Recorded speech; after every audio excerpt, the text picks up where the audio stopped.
Hello बच्चों, कैसे हो? First class. तो चलिए स्टार्ट किया जाए। हम लोग प्रेजेंट टाइम में पढ़ रहे हैं न्यूक्लियर फिजन। न्यूक्लियर फिजन क्या है, क्यों है, कैसे है, सब कुछ हम लोग अभी जस्ट लास्ट वीडियो में देखा है। प्रेजेंट वीडियो में हम लोग देखने जा रहे हैं टाइप्स ऑफ द फिजन। तो P100 physics maths DP sir, और हम लोग का एपिसोड है न्यूक्लियस पार्ट 10। तो nucleus part 10 types of nuclear fission. तो हम लोग देखने जा रहे हैं कि न्यूक्लियर फिजन कितने टाइप का होता है ना। तो न्यूक्लियर फिजन क्या होता है, क्या होता है, कैसे होता है, एनर्जी का एस्टीमेट कैसे करते हैं, एनर्जी कैसे निकालते हैं, ये सारी चीज़ें हम लोग जस्ट लास्ट वीडियो में देख चुके हैं। इस वीडियो को पढ़ने के पहले आप हुआ जो मीन्स की पार्ट 9 अवश्य पढ़ लीजिएगा, तब इस वीडियो को आप स्टार्ट करिएगा। ठीक, चलिए। तो types of the nuclear fission, nuclear fission कितने टाइप का होता है। अभी देखा हम लोगों ने कि जब न्यूक्लियर फिजन क्या है, तो nuclear fission the splitting of the heavy nucleus into two approximate equal nucleus is known as the nuclear fission. यानी कि नाभिक की विखंडन। नाभिक की विखंडन किसे कहते हैं? तो जब कोई एक बड़ा नाभिक दो लगभग बराबर नाभिकों में टूट जाता है तो उसी को आप नाभिक की विखंडन कहते हैं। और बाइंडिंग एनर्जी पर न्यूक्लियन, कितने न्यूक्लियंस हैं, एनर्जी कितनी लिबरेट होती है, न्यूट्रॉन्स कितने निकलते हैं। तो जस्ट अभी पीछे हम लोग वीडियो में चूँकि पढ़े हैं तो इसलिए मैं फिर उसको रिवाइज यहाँ नहीं करूँगा ना। जस्ट पीछे वाले वीडियो में आप उसको जरूर पढ़ चुके होंगे। चलिए, तो यहाँ है types of the nuclear fission. तो डायरेक्ट चलते हैं पॉइंट पर, जो पढ़ चुके हैं हम लोग, ठीक उसके आगे स्टार्ट कर रहे हैं। तो न्यूक्लियर फिजन कितने टाइप के होते हैं? तो there are two types of the nuclear fission. अब कौन कौन? तो पहले का नाम है कंट्रोल्ड चेन रिएक्शन। और दूसरे का नाम क्या है? Uncontrolled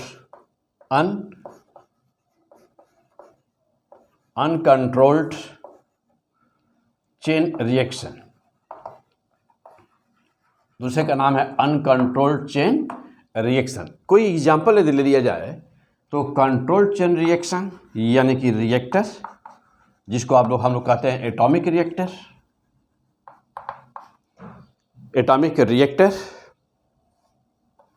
okay. और यदि इसका कोई एग्जांपल लिया जाए uncontrolled chain reaction, the best example है एटम बम। तो अभी हमने जस्ट लास्ट एपिसोड में आपको एटम बम क्या होता है, कितनी एनर्जी क्रिएट होती है, कितना प्रेशर क्रिएट होता है एटमॉस्फेयर में, कितना टेम्परेचर क्रिएट होता है, ये सारी बातें हमने अभी डिस्कस किया था। न्यूक्लियर विंटर क्या होता है, न्यूक्लियर रेनिंग क्या होती है, सब कुछ हमने अभी डिस्कस किया था। अब यहाँ पर फिर उन बातों को हम यहाँ रिवाइज नहीं करेंगे, ओके, क्योंकि हम लोग पढ़ चुके हैं पीछे। तो रिएक्टर, एटॉमिक रिएक्टर, ओके। अब सवाल यह है कि इनको दो पार्ट में बांटा कैसे गया, चलिए, तो इनको दो पार्ट में बांटा कैसे गया। जैसे मान लिया जाए, सपोज करिए कि यह एक ना यूरेनियम, या ऐसे कर दिया जाए कि यह एक यूरेनियम U-235 और यह 92 है। यह एक न्यूक्लियस है यूरेनियम का। इससे एक स्लो न्यूट्रॉन 0N1 का कोलिजन हुआ। स्लो न्यूट्रॉन है यह। रीजन क्यों है, स्लो न्यूट्रॉन क्या होता है, फास्ट न्यूट्रॉन क्या होता है, तो मैं जस्ट लास्ट वीडियो में सब कुछ डिस्कस किया हूँ। ठीक, तो ये स्लो न्यूट्रॉन है। जब यह कोलिजन हुआ तो यह बनाया क्या, यह बनाया एक यूरेनियम। कौन सा यूरेनियम? तो अभी यहाँ डिस्कस किया हूँ मैं पीछे। तो यह यूरेनियम बनाया डंबल सिस्टम में, ओके, लाइक दिस,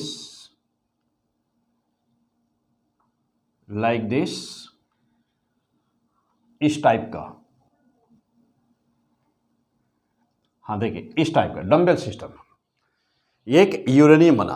क्या पहले ही ऐसे बन गया था? नहीं, पहले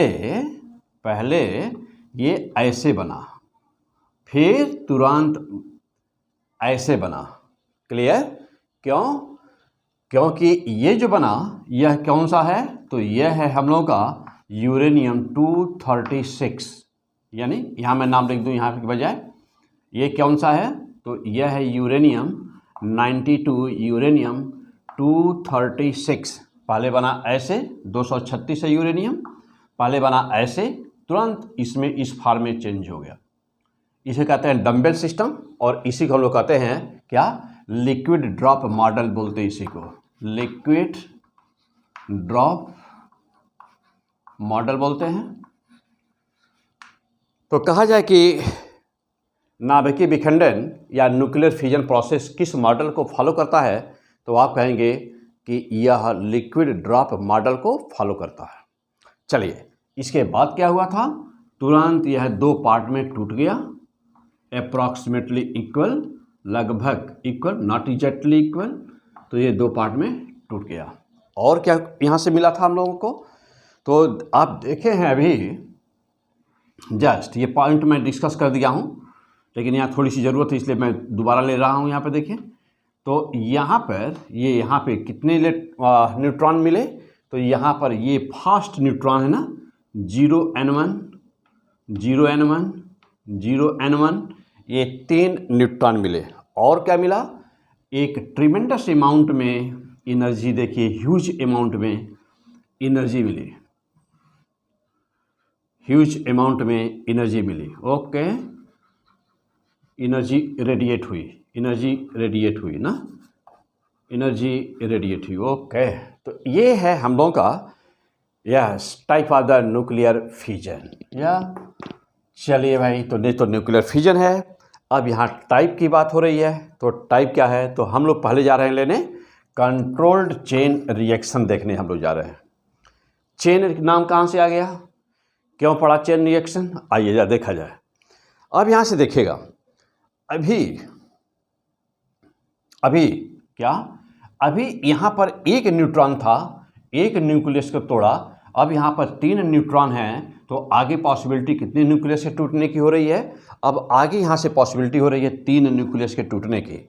अब मैं बाकी का डायग्राम, वहाँ से आगे का डायग्राम मैं इधर दिखा रहा हूँ आपको, क्लियर? मैं इधर दिखा रहा हूँ। चलिए, तो कंट्रोल्ड चेन रिएक्शन। अब देखिएगा आगे का डायग्राम, वहाँ से आगे जो यहाँ तक बना हुआ उसके आगे देखिए। अब यहाँ पर चूँकि हमारे पास अब 3 न्यूट्रॉन है, 0n1, 0n1, 0n1। अब पहले एक न्यूक्लियस टूटा है, अब इसके बाद यह किसको तोड़ सकता है? यह तोड़ सकता है एक न्यूक्लियस को, फिर ये तोड़ सकता है एक न्यूक्लियस को, फिर ये तोड़ सकता है एक न्यूक्लियस को। यानी कि यहाँ पर यह यूरेनियम 235, यह अब पहले एक न्यूक्लियस टूटा। जस्ट जो पॉसिबिलिटी हो रही है वह कितने न्यूक्लियस के टूटने की हो रही है? तो यह 2 या 3 न्यूक्लियस के टूटने की पॉसिबिलिटी हो रही है, 2 या 3। मैं बताऊंगा 2 या 3 का क्या सेंस है यहाँ पर। अब जब यदि सपोज करिए कि by the same way, same process से यह न्यूक्लियस टूटा, तो यह फिर से क्या क्रिएट किया? अब यह फिर से क्रिएट किया, देख रहे हैं। अब यह फिर से क्रिएट किया 3 न्यूट्रॉन, यह भी फिर से क्रिएट किया 3 न्यूट्रॉन, यह भी फिर से क्रिएट किया 3 न्यूट्रॉन। हो गया। अब जा देखिएगा कितना तेज़ी से बढ़ रहा है। अब यहाँ पर अब फिर क्या होगा? अब यह फिर से वही बाय द सेम वे, अब यह फिर 235, यहाँ पर देखिए 235 यूरेनियम, यह भी वही चीज़ है ना, ये भी वही चीज़ है। क्या? Uranium 235, just like this and this. क्या? सभी यूरेनियम है ना। 235, यहाँ पर भी 235 by the same way, mind here. अब जैसा फिर देखिए क्या होने जा रहा है, अब आगे बनाना ही मुश्किल है ना। अब जरा देखिए आगे क्या होने जा रहा है। फिर यहाँ से 3, फिर यहाँ से 3, फिर यहाँ से 3, देख रहे हैं। फिर यहाँ से 3, यहाँ से फिर 3, फिर यहाँ से 3, फिर यहाँ से 3, फिर यहाँ से 3 और फिर यहाँ से 3। ओके, अब देख रहे हैं कि अभी पहला generation, this was the first generation, ये आया है, इसे हम कहेंगे सेकंड जनरेशन। देखिए इसे कहते हैं फर्स्ट जनरेशन, पहली बार जो हुआ। तो फर्स्ट जनरेशन ये था हम लोग का कौन सा, ये था सेकंड जनरेशन ना, यहाँ नाम देते हैं, जनरेशन नाम देते हैं।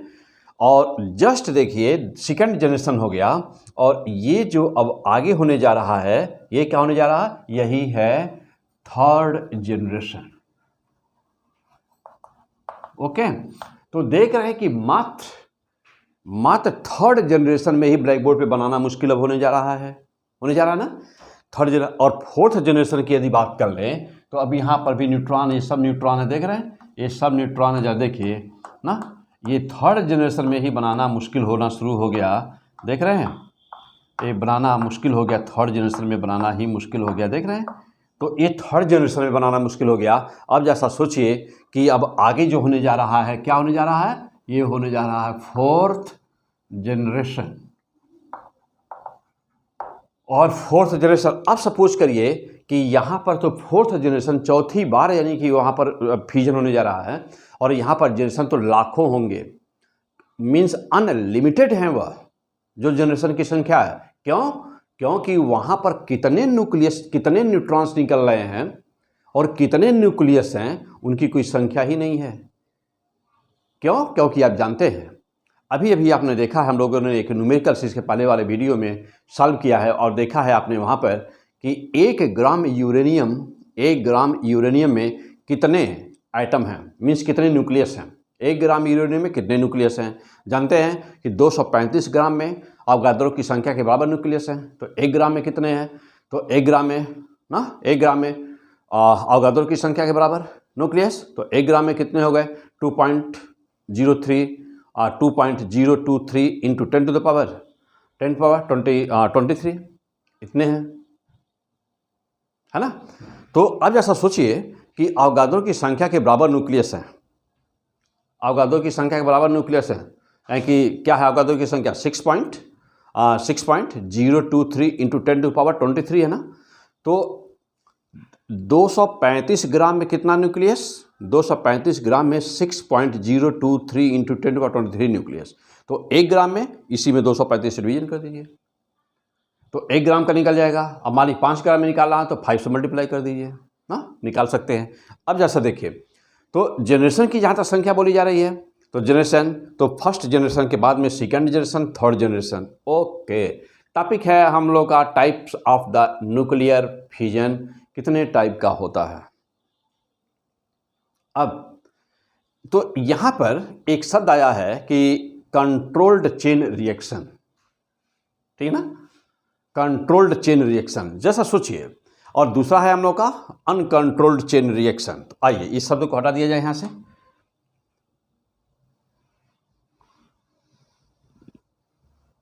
हाँ, अब जरा देखिएगा, तो हम लोग के पास है यह पहला जनरेशन था, ये फर्स्ट जनरेशन था, इसके बाद में सेकंड जनरेशन हम लोग यहाँ बनाए हुए हैं, सेकंड जनरेशन, थर्ड जनरेशन, और आगे यदि स्टार्ट किया जाए तो फोर्थ जनरेशन होगा। अब सवाल ये है कि यहाँ पर चेन रिएक्शन जो शब्द आया है ना, चेन रिएक्शन, तो पहली बात यह है कि इस चेन रिएक्शन का क्या मतलब हुआ। देखिए, एक के बाद में 3 टूट रहे हैं, एक के बाद में 3 टूट रहे हैं, 3 न्यूट्रॉन मिले हैं, 3 न्यूक्लियस टूटे हैं, तुरंत ही 3 से 3 यहाँ, 3 यहाँ, 3 यहाँ, 3 3 3, देख रहे हैं, मीन्स कि कितना हो गया, 3 9 हो गए। फिर देख रहे हैं कि अब एक फिर 3 3 कर रहा है। ओके, तो यह एक चेन बनती जा रही है ना, एक के बाद 3, 3 के बाद फिर 1 1 3 यानी कि 9, फिर 9 में 1 1 3 ना, यानी 27 27 27 27, तो 1 27। अब ऐसे ही बनाते चले जाइए, काउंट करते चले जाइए, देखिए कितना हो रहा है। चलिए थोड़ा जनरेशन में देखा जाए कितना हो रहा है, 1 2 3 4 5 6 7 8 9 10, 11, 12, 13, 14, 15, 16, 17, 18, 19, 20, 21, 22, 23, 24, 25, 26, 27. ओके 27. अब फिर यदि किया जाए तो अब एक जो है ना 3 फिर बनाएगा, ऐसे बढ़ता चला जाएगा।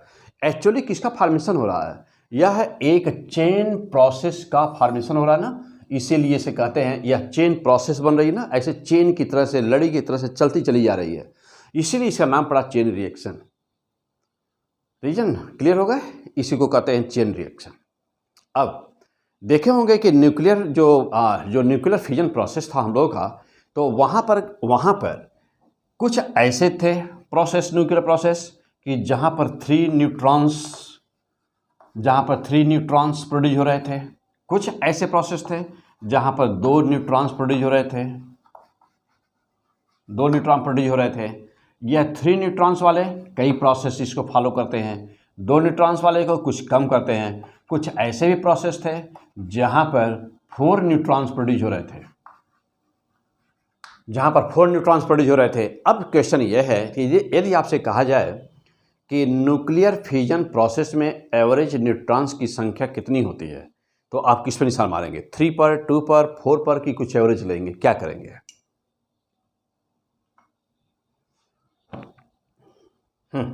जल्दी बोलिए, जल्दी बोले। तो जो मेन प्रोसेस इसका है वह 3 है। देखिए, जो मेन प्रोसेस इसका है वह 3 न्यूट्रॉन्स वाला है, ठीक, और इसके बाद में 2 न्यूट्रॉन्स वाला। ये 2 मेन जनरली एग्जिस्ट करते हैं, इसीलिए इन दोनों का एवरेज लेते हैं। और जब इसका एवरेज लेंगे तो नंबर ऑफ न्यूट्रॉन्स ना पर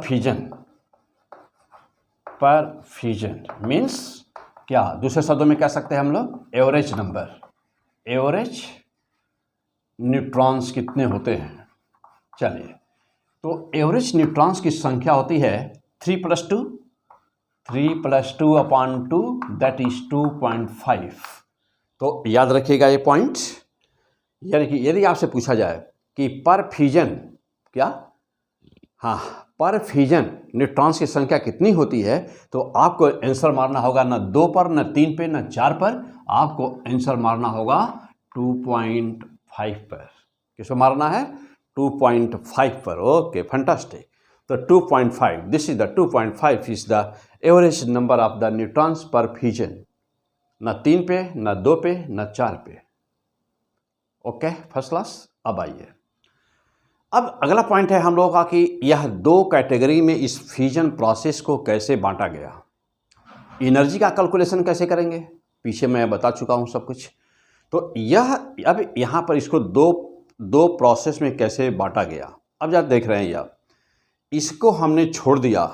अभी 4th जनरेशन हुआ, इसके आगे 5th जनरेशन होगा, इसके बाद 6th जनरेशन होगा, 7th जनरेशन होगा, और ऐसे ही संख्या ट्रिमेंडस अमाउंट में ऐसे ही संख्या बढ़ती जाएगी और huge amount of the energy liberate होती जाएगी, रिलीज होती जाएगी। तो ये जो प्रिंसिपल है, यह जो देख रहे हैं सामने डायग्राम, यह कौन सा हो गया? ये हो गया uncontrolled chain reaction. Okay, chain reaction, uncontrolled chain reaction. Okay, और देख रहे हैं ना, एक न्यूक्लियस, यानी कि कहीं पर भी एक न्यूक्लियस, यस माइंड हियर, एक न्यूक्लियस टूटा है तो यह एनर्जी कितना रिलीज किया है? 200 मिलियन इलेक्ट्रॉन वोल्ट की एनर्जी रिलीज किया है, क्या ना? एक न्यूक्लियस। पीछे कैलकुलेशन, हम लोग ये कैलकुलेशन पीछे सब कुछ देख चुके हैं। अब आ जाइए, आगे बढ़ते हैं हम लोग। ये किसका एग्जाम्पल है? अनकंट्रोल्ड चेन रिएक्शन का। तो यहाँ पर ये, यानी कि यह जो डायग्राम बना हुआ वो किसका है? यह डायग्राम है अनकंट्रोल्ड चेन रिएक्शन, मीन्स यह डायग्राम है किसका? यह डायग्राम है एटम बम का। This is the diagram of the atom bomb. Clear? और यहाँ पर ऐसे ही, अब यहाँ पर जानते हैं बाकी का एटम बम के विस्फोट में क्या होता है। तो यह अनकंट्रोल्ड है, टेम्परेचर कितना क्रिएट होता है, प्रेशर कितना क्रिएट होता है, बाकी सारी चीज़ें लास्ट वीडियो में भी हम लोग डिस्कस किए हैं। चलिए अब जैसा ध्यान दें, यदि हम लोग यह जो 3 न्यूट्रॉन पहले फर्स्ट जनरेशन का जब प्रोसेस हुआ, यानी कि फर्स्ट जनरेशन यानी कि पहला एक न्यूक्लियस पहला न्यूक्लियस जब उसका फ्यूजन हुआ यानी कि विखंडन हुआ, टूटा, तो जब पहला न्यूक्लियस टूटा, यदि हम लोग यहाँ पर क्या किए होते, एक माइंड हियर अच्छी तरह से समझिएगा, अब यहाँ से आगे पॉइंट सब कुछ अच्छी तरह से, यदि हम लोग यहाँ पर एक कंट्रोल रॉड लगा दिए होते, या very fantastic point, what is this, this is the control rod, this is the control rod, this is the automatic rod and known as the control rod. Control rod किसका बना हुआ है, cadmium और boron का, cadmium या boron का ना, या तो कैडमियम का ले या तो बोरॉन का ले, दोनों यूज कर लेते हैं। तो कैडमियम या बोरॉन का रॉड है ना, एक और भी होता है, एक और भी केमिस्ट्री में को एक और भी आता है एलिमेंट, उसको भी यूज़ करते हैं, तो 3 ही होते हैं जनरली, कैडमियम में यूज़ करते हैं। तो कैडमियम या बोरॉन का ये रॉड है, इसका काम क्या है, इसका नाम ही है कंट्रोल रॉड। यदि इस कंट्रोल रॉड को ले लिया जाए, ओके, तो यदि इस कंट्रोल रॉड को ले लिया जाए तो कंट्रोल रॉड का काम क्या होता है, कंट्रोल रॉड का काम होता है न्यूट्रॉन को, यहाँ से जो 3 न्यूट्रॉन निकले हैं ना, तो 3 न्यूट्रॉन में से 2 न्यूट्रॉन को एब्जॉर्ब कर ले अपने अंदर। ओके, तो this is a very technical process, लेकिन हम लोगों को रिएक्टर बनाना नहीं है, एटम रिएक्टर बनाना नहीं है, ओके, एटम बम बनाने नहीं जा रहे हैं, आपको थ्योरी समझनी है ताकि आपके IIT नीट के क्वेश्चन फटाफट सही हो जाए। चलिए, तो अब यह क्या है, नाम इसका क्या बेटा, नाम इसका है कंट्रोल रॉड। किसका बना होता है, कैडमियम और बोरॉन का।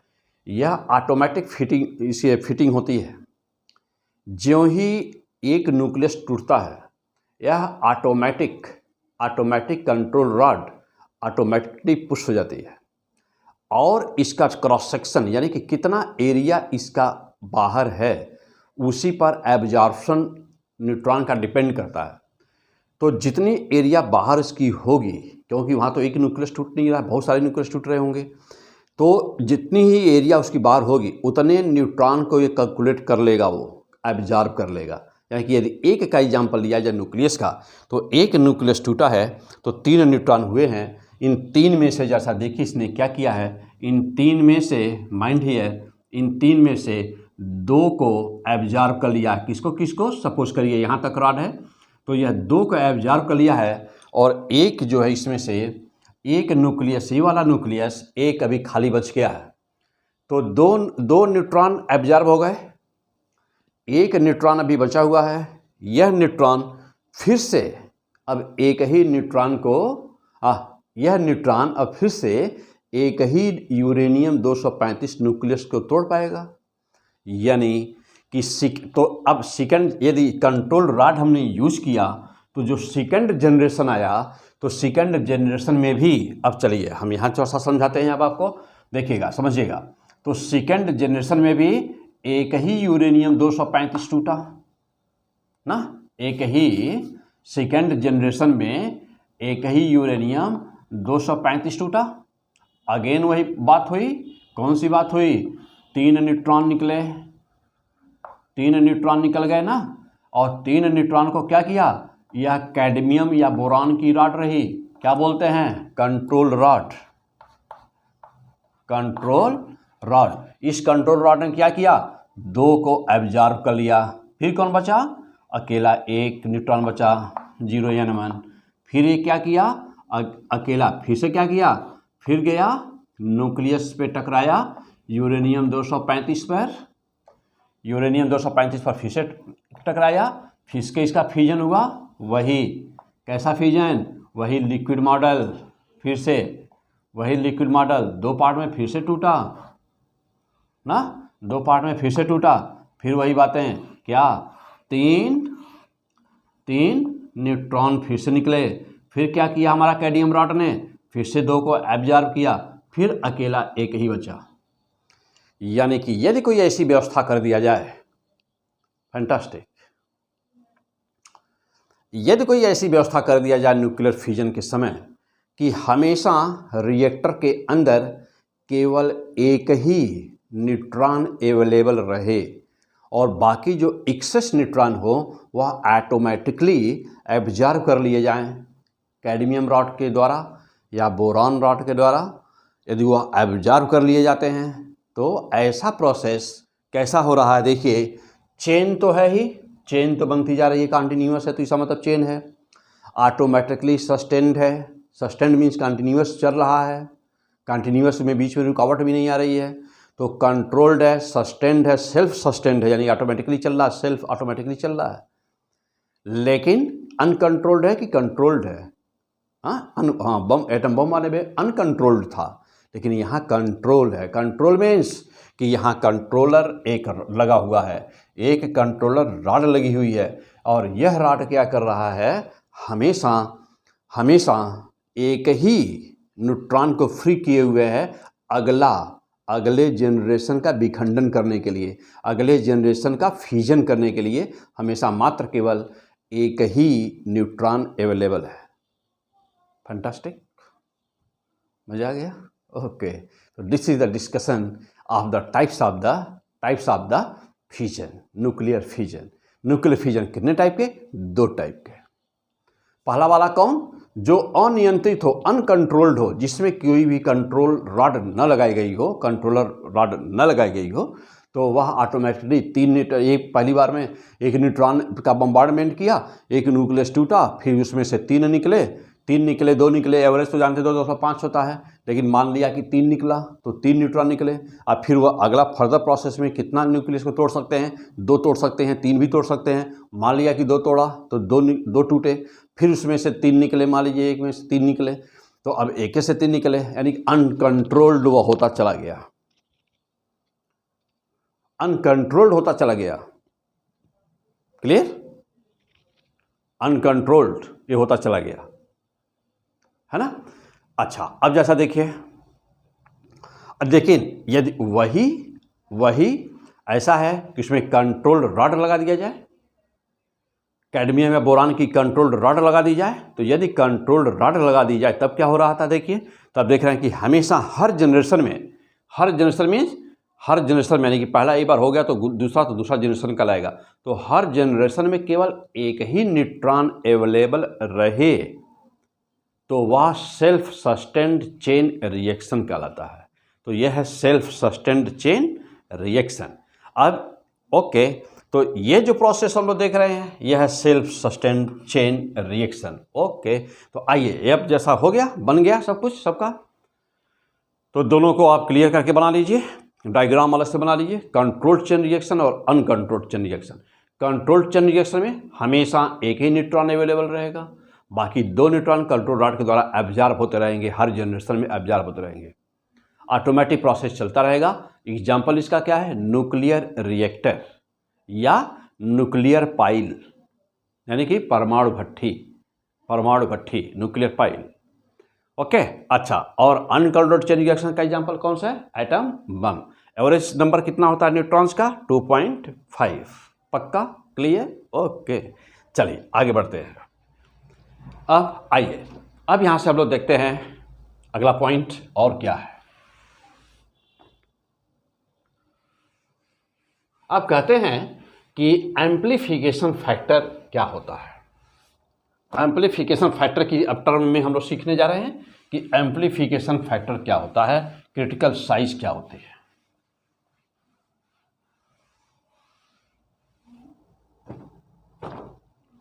एम्प्लीफिकेशन फैक्टर और क्रिटिकल साइज।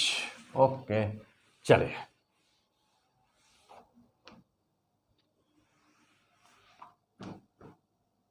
हाँ, अब आ जाइए, तो आइए एक तो फिर से देखा जाए थोड़ा सा, फ्यूजन, न्यूक्लियर फ्यूजन। तो कितने टाइप के न्यूक्लियर फ्यूजन हुए? 2। नंबर 1 कौन कौन सा था? Controlled chain reaction. और दूसरा कौन सा था? दूसरा अनकंट्रोल्ड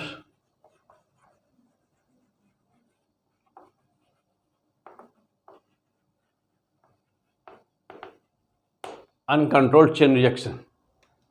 क्लियर? चलिए, तो कंट्रोल्ड चेन रिएक्शन इसमें कैसे कंट्रोल होगा?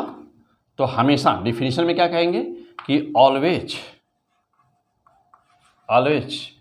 Only one neutron will be available in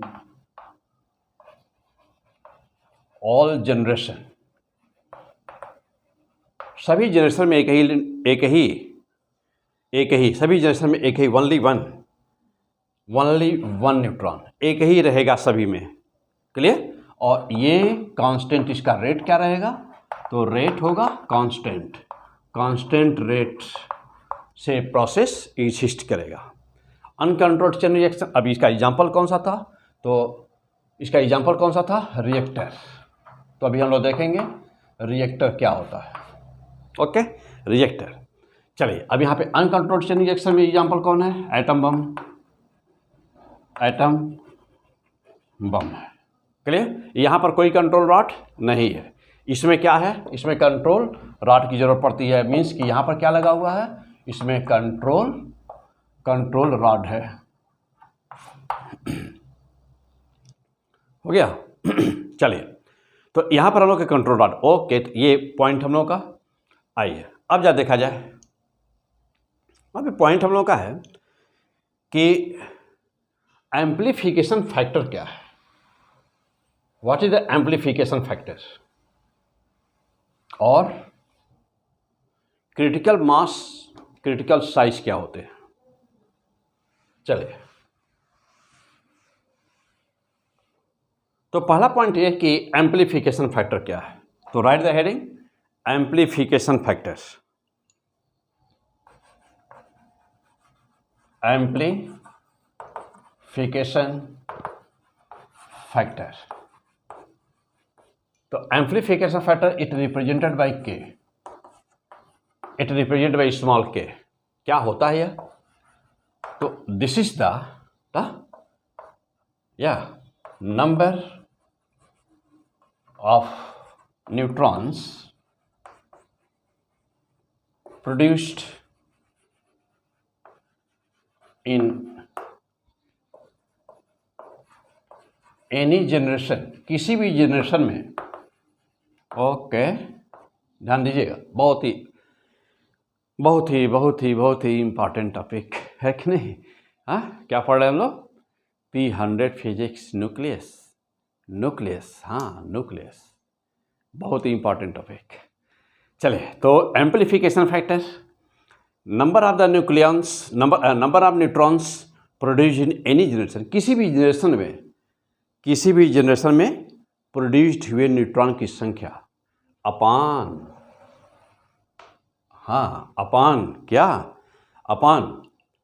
number of neutrons produced in the preceding generation।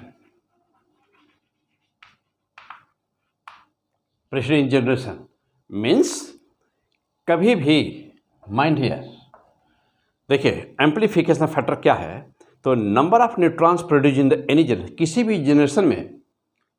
भी जनरेशन में प्रोड्यूस्ड हुए वाले न्यूट्रॉन्स की संख्या अपान प्रीसीडिंग, जस्ट पहला वाला।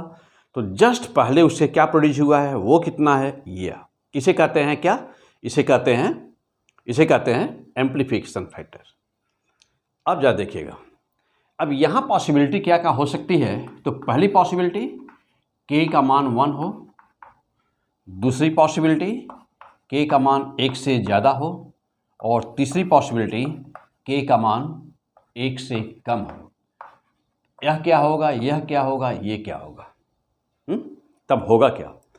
यदि के का मान 1 हुआ तो ध्यान दीजिए, यानी कि अगला में जितना प्रोड्यूस हुआ पिछले में भी उतना ही है तो 1/1, 1/1। यदि अगले में 2 हुआ, पिछले में भी 2 है तो 2/2, यानी कि दैट इज ऑलवेज 1। तो यह हमेशा 1 ही रहा, यानी k का मान 1 हो गया। तो जब यह और यह दोनों बराबर होते हैं, जब यह और यह दोनों बराबर होते हैं, तब क्या हुआ, k = 1, दोनों बराबर हैं। इसका मतलब ये हुआ कि यह कैसा रिएक्शन हुआ, सेल्फ सस्टेन्ड चेन रिएक्शन। तो ये बन गया सेल्फ सस्टेन्ड चेन रिएक्शन हो गया।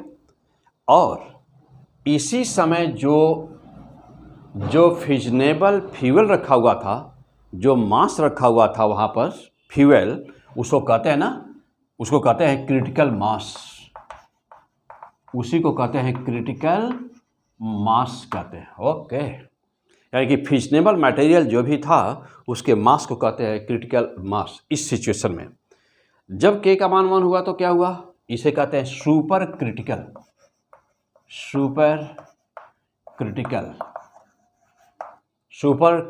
Chain reaction. तो अब इस समय होगा क्या, तब जब k का मान 1 से ज़्यादा हो गया, इसका मतलब क्या हुआ कि यह 1 से ज़्यादा मीन्स क्या कि यह ज़्यादा हुआ, ये कम हुआ, यानी कि बाद वाला अगले जनरेशन में न्यूट्रॉन की संख्या ज़्यादा हो गई। यानी हुआ अगले जनरेशन में न्यूट्रॉन की संख्या ज़्यादा हो गई, और ज्यों ही न्यूट्रॉन की संख्या ज़्यादा हुई तो यह बदल जाएगा, किस में हो जाएगा, अनकंट्रोल्ड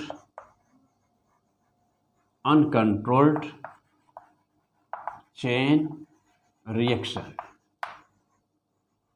क्या बन गया, अनकंट्रोल्ड चेन रिएक्शन बन गया। ओके, और यानी कि अब ये कंट्रोल में नहीं रहा। इसका मतलब ये हुआ कि जो अनकंट्रोल्ड चेन रिएक्शन था, यानी कि एटम बम के लिए मैं कहूँ कि एटम बम के लिए तो k = 1, किसके लिए, फॉर एटम बम। तो एटम बम के लिए इसका मतलब कि k का मान 1 से ज़्यादा था, यही वजह था कि वह सुपर क्रिटिकल था, यानी कि अनकंट्रोल्ड चेन रिएक्शन था। अब जाइए अगला पॉइंट, यदि k का मान 1 से कम हो जाए तो क्या होगा। तो k का मान 1 से कम का मतलब ये हुआ कि पहले ज़्यादा था और अब कम हो गया, पहले ज़्यादा था और अब कम हो गया, तो अब इसे कहते हैं सब क्रिटिकल चेन रिएक्शन। तो अब देखिए, तो यह इसे कहेंगे सब क्रिटिकल। ओके, तो सब क्रिटिकल चेन रिएक्शन। हालांकि 2 चीज़ें हैं यहाँ पर, यह चेन शब्द की ज़रूरत यहाँ नहीं होगी, अब इसे कहेंगे, ऐसे सिचुएशन में कहेंगे ना सब क्रिटिकल प्रोसेस कर सकते हैं। क्यों, क्योंकि अब चेन रिएक्शन तो रहा नहीं, क्योंकि अब यह प्रोसेस एग्जिस्ट नहीं करेगा, and the process will just finish, यानी कि डाई आउट, ये तुरंत ही डाई आउट हो जाएगा, यह प्रोसेस जस्ट फिनिश हो जाएगा। क्यों, क्योंकि यहाँ पर k का मान सब क्रिटिकल हो गया है, तो ये चेन शब्द नहीं यूज करना रहेगा, कोई ज़रूरत नहीं है चेन शब्द, क्योंकि वह प्रोसेस डाई आउट हो जाएगा, तुरंत ही समाप्त हो जाएगा। ओके, तो यदि मैं आपसे कहूँ कि जो परमाणु भट्टियाँ होती हैं या जो न्यूक्लियर रिएक्टर होते हैं, उनके लिए एम्प्लीफिकेशन फैक्टर का मान कितना होता है, तो उनके लिए एम्प्लीफिकेशन फैक्टर यही हुआ ना, तो यह हुआ रिएक्टर। ओके, तो यह है रिएक्टर। चलिए, ये टॉपिक था हम लोगों का एम्प्लीफिकेशन फैक्टर क्या होता है। इस समय जो मास होता है उसको कहते हैं सुपर क्रिटिकल मास बोलते हैं। इस समय जो मास होता है फ्यूल का, उसे क्रिटिकल मास बोलते हैं, और इस समय जो मास होता है उसे सब क्रिटिकल मास बोलते हैं। यानी कि जो फिजनेबल मटेरियल वहाँ पे रखा हुआ है, यूरेनियम प्लूटोनियम जो भी रखा हुआ है, तो उसको कहेंगे सब क्रिटिकल मास बोलेंगे। ओके, फैंटास्टिक, कहीं कोई प्रॉब्लम नो। आइए, अब इसके बाद क्रिटिकल मास, क्रिटिकल साइज, ये क्या होते हैं, आइए ऐसा इस पर डिस्कस करते हैं। चलिए,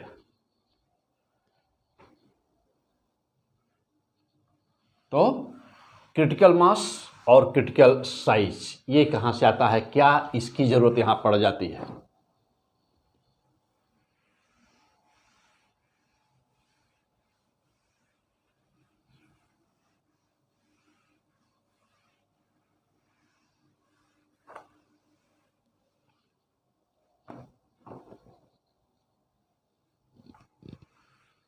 हाँ, तो अब है पॉइंट हम लोगों का क्रिटिकल मास और क्रिटिकल साइज। चलिए,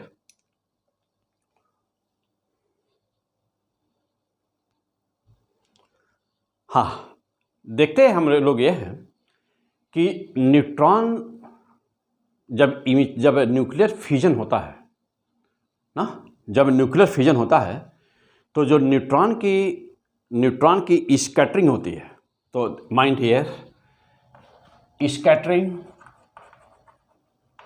scattering of neutron, mind here scattering of neutrons, यानी कि जब nuclear in the process of the nuclear fission, in the process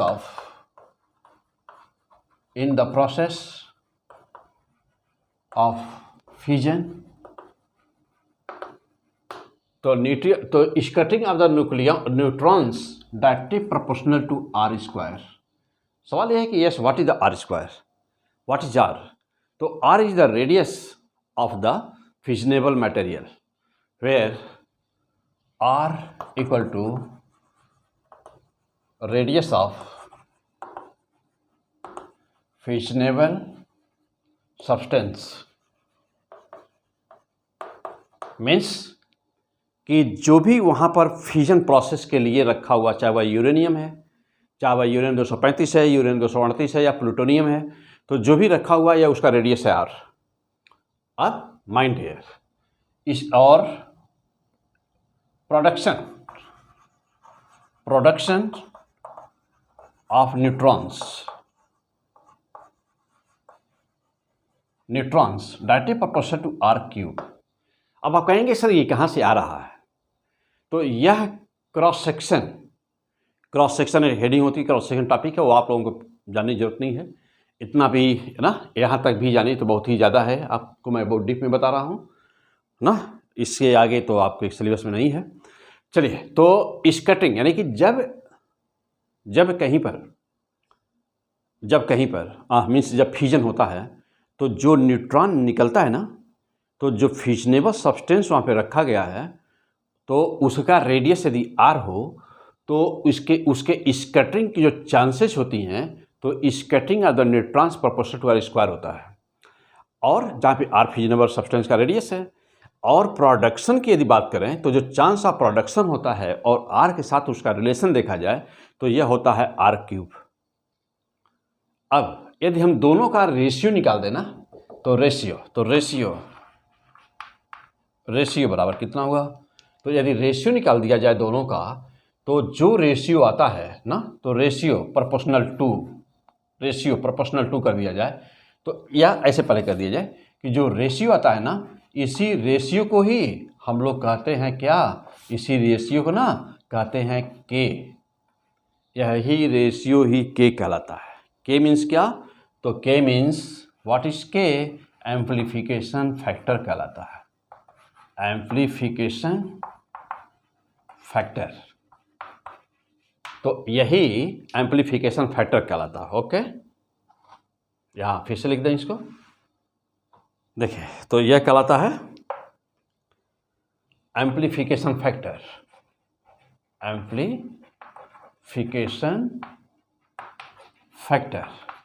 okay, यानी यदि हम के का मान निकालना चाहें तो के की value approximately that will be यही आर स्क्वायर, तो R square upon R cube cancel हुआ 1 अपान आर, तो प्रोपोर्शनल टू 1 अपान आर है। किस क्या? प्रोपोर्शनल टू 1 अपान आर ले सकते हैं। अब जा देखिएगा, इसका मतलब ये हुआ क्या? इसका मतलब ये हुआ कि K proportional to 1 upon R. Okay, हुआ ना? अब इन दोनों से अब सस्टेन्ड चेन रिएक्शन होने के लिए क्या जरूरी है? अब देखिएगा, सस्टेन्ड चेन रिएक्शन होने के लिए क्या जरूरी है, तो R की value, R should be greater than 1/k। R क्या है, radius. This is the fantastic point. इसको अंडरलाइन करिए, इस पॉइंट को अंडरलाइन करिए। तो अब यहाँ पर लिख दीजिए कि to continue sustained chain reaction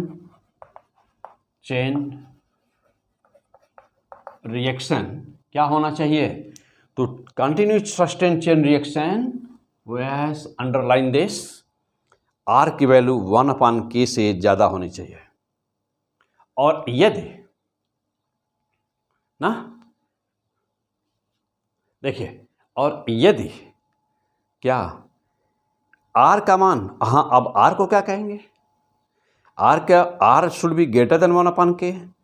तो अब R को क्या कहेंगे, माइंड है, R बराबर क्या हुआ, इसी को कहते हैं ना critical size. This is called critical size. तो therefore critical size is how much, तो R equal to 1/k। This is the critical size, इसी को कहते हैं क्रिटिकल साइज। तो what is the critical size and what is the critical mass. तो यदि कहीं पर क्रिटिकल साइज पता है फिजनेबल सब्सटेंस का, तो उसका कुछ मास भी होगा ना, यदि उसकी डेंसिटी मालूम है, वॉल्यूम निकल जाएगा, मास निकल जाएगा। तो what is the critical size and what is the critical मास। अब एक बात और है, ओके, फैंटास्टिक पॉइंट। तो यहाँ पे देखिए क्रिटिकल साइज क्या है और क्रिटिकल मास क्या है, अच्छी तरह से तैयार करें पहले ये point. Most important line, the ratio of this two, that is called amplification factor. तो क्रिटिकल साइज की जरूरत कहाँ पर है और कहाँ पर नहीं है, एटम बम को रखा कैसे जाता है। अब जा देखिएगा, जैसे मान लीजिए कि सपोज दैट कि क्रिटिकल साइज हमारा 16 किलोग्राम है, 16 किलोग्राम। तो इसका मतलब ये हुआ क्रिटिकल साइज 16 किलोग्राम है, ध्यान दीजिएगा। तो क्रिटिकल साइज यदि 16 किलोग्राम है, सपोज दैट ना, तो क्रिटिकल साइज सपोज करें कि 16 किलोग्राम है, किसका, यूरेनियम 235 का। इसका मतलब ये हुआ कि यदि छोटा छोटा यूरेनियम का टुकड़ा, स्फेरिकल साइज छोटा रखना है हमको, स्फेयर के रूप में, गोली के रूप में, तो यदि छोटे छोटे मीन्स गोले के रूप में जिसका मास 16 किलोग्राम से कम हो, यदि उसको रख दिया जाए तो वह ऑटोमेटिकली कहीं भी कॉस्मिक रेज से न्यूट्रॉन पा करके ऑटोमेटिकली वह यह जो अनकंट्रोल्ड चेन रिएक्शन में कन्वर्ट नहीं होगा। यदि आपसे क्वेश्चन पूछा जाए कि एटम बम को कैसे रखा जाता है, क्रिटिकल साइज क्या होती है, तो कहेंगे कि क्रिटिकल साइज फिक्स वैल्यू होती है, R क्रिटिकल रेडियस है, आप R क्या है, R क्रिटिकल साइज है, और करस्पॉन्डिंग इस साइज का करस्पॉन्डिंग मास क्रिटिकल मास कहलाता है। तो हमेशा एटम बम को दुर्घटना न होने पाए, एक्सीडेंट न होने पाए, तो एटम बम को इसलिए हमेशा छोटे छोटे गोले के फॉर्म में रखा जाता है, जिसका मास क्रिटिकल मास से हमेशा कम होता है और जिसका रेडियस हमेशा क्रिटिकल रेडियस से कम होता है, क्रिटिकल साइज से छोटा होता है। ऐसा क्यों रखते हैं, ऐसा इसलिए रखते हैं क्योंकि कॉस्मिक रेज से न्यूट्रॉन्स हमेशा आते रहते हैं, और कहीं कोई बाहरी न्यूट्रॉन आकर के यदि उस पर मीन्स बम्बार्डमेंट हो गया, टकरा गया, तो वह तुरंत ही क्या कर लेगा, न्यूक्लियर फ्यूजन का प्रोसेस स्टार्ट कर देगा। तो इस एक्सीडेंट से बचाने के लिए छोटे छोटे पार्ट में उसको रखा जाता है। जब एटम बम गिराना होता है तो क्या करते हैं, तो वह एक ऑटोमेटिकली स्प्रिंग प्रोसेस होता है, फर्स्ट क्लास का प्रोसेस होता है। जब एटम बम का विस्फोट करना होता है तो वह ऑटोमेटिकली दो पार्ट आपस में दूसरे से कनेक्ट हो जाते हैं, यानी कि सभी के सभी जो पार्ट होते हैं छोटे छोटे गोले के फॉर्म में होते हैं, वो आपस में दूसरे से कंबाइन कर जाते हैं, कोलेस कर जाते हैं, और उनके कोलेस करते हैं उनकी साइज क्रिटिकल मास से ज़्यादा, साइज क्रिटिकल साइज से ज़्यादा हो जाती है और मास क्रिटिकल मास से ज़्यादा हो जाता है। और वहाँ पर केवल एक न्यूट्रॉन की ज़रूरत होती है, एक न्यूट्रॉन टारगेट ना, एक न्यूट्रॉन फायर कर दिया जाता है। जानते हैं कि यूरेनियम 235 है तो स्लो न्यूट्रॉन से काम चल जाता है, तो एक स्लो न्यूट्रॉन फायर कर दिया जाता है, प्रोसेस स्टार्ट हो जाता है। तो उसे कहते हैं उसे कहते हैं अनकंट्रोल्ड चेन। एटम बम कैसे काम करता है, तो एटम बम का काम ये है। ओके, अब चलिए, अब बात रही कि यह तो एटम बम का हो गया। अब बात रही कि इसका रिएक्टर, न्यूक्लियर रिएक्टर कैसे काम करता है।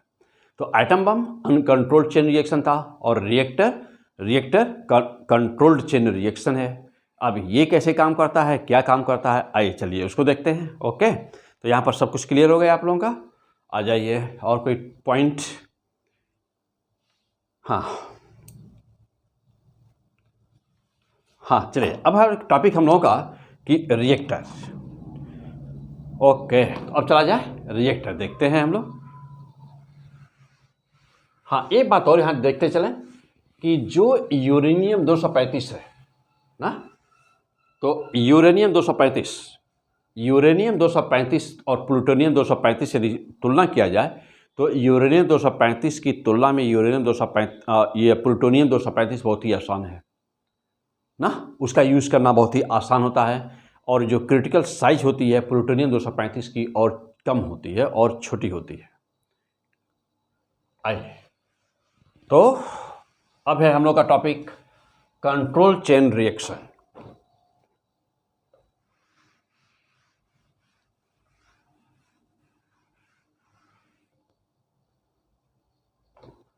चलिए, तो अब पॉइंट हम लोग का nuclear reactor means atomic pile. Okay, Hindi में क्या कहेंगे, परमाणु भट्ठी। न्यूक्लियर रिएक्टर, परमाणु भट्ठी। होता क्या है यह, तो ए प्रोसेस या डिवाइस which converts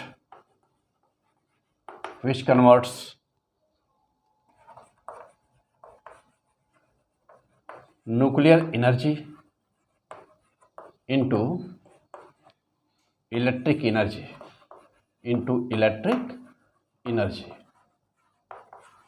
यानी कि वह प्रोसेस जो न्यूक्लियर एनर्जी को इलेक्ट्रिक एनर्जी में कन्वर्ट करता है ना, उसी को हम लोग कहते हैं न्यूक्लियर रिएक्टर। ये हाँ, अच्छा, अब ये प्रोसेस कैसा है, इसका प्रोसेस तो जानते ही हम लोग, कंट्रोल्ड चेन रिएक्शन है। मीन्स क्या, self sustained chain reaction. Okay, और क्या होगा, हाँ और क्या होगा भाई, अब इसके लिए क्या जरूरत होती है, तो एम्प्लीफिकेशन फैक्टर के की वैल्यू 1 होती है। हो गया, तो ये है पॉइंट हम लोग का न्यूक्लियर रिएक्टर, एटॉमिक पाइल। आइए, अब जैसा देखना है हम लोग को कि यहाँ पर तो अब पार्ट कितने होते हैं इसके, तो चलिए अब देखा जाए कि इसमें कौन कौन से मेन पार्ट होते हैं।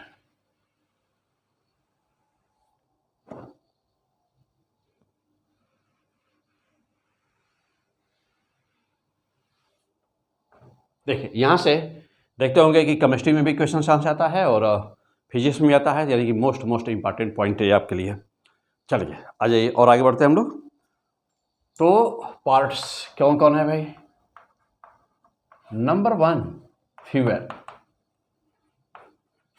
अब चाहे प्लूटोनियम 23994 PU प्लूटोनियम यूज़ किया जाए, या यूरेनियम 238 यूज़ किया जाए, या यूरेनियम 235 यूज़ किया जाए।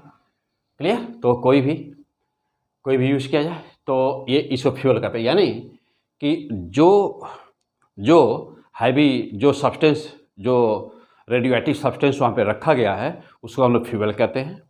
जो इसको यूज़ करते हैं उसको हम लोग फ्यूल कहते हैं। इसमें नंबर 2 पर आ जाइए। अभी अभी देखें कि सबसे ज़्यादा इम्पॉर्टेंट किसकी ज़रूरत थी यहाँ पर, कौन सा था? तो यहाँ पे ज़रूरत थी किसकी? यहाँ पे ज़रूरत था हम लोगों को कंट्रोल रॉड की ना। कंट्रोल रॉड किसका बना होता है यह? कैडमियम एंड कैडमियम या और बोरॉन ना। कैडमियम या बोरॉन मीन्स कैडमियम CD या बोरॉन B। तो कैडमियम या बोरॉन का इसका काम क्या है? तो इट कंट्रोल न्यूक्लियर प्रोसेस। और कैसे कंट्रोल करता है अभी अभी पीछे हम लोग देखें, तो फिर से उस पॉइंट को डिस्कस नहीं यहाँ करना की ज़रूरत है। अभी अभी देखा हम लोगों ने, इसका काम क्या है? एब्जॉर्ब करता है, एब्जॉर्ब कर लेता है। क्या करता है? इट बाय एब्जॉर्बिंग, कैसे न्यूट्रॉन करता है प्रोसेस? बाय एब्जॉर्बिंग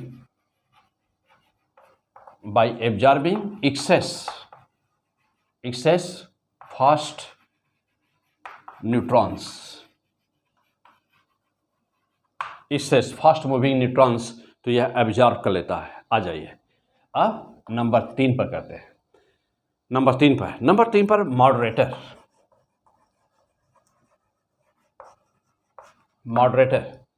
अब मॉडरेटर क्या होता है?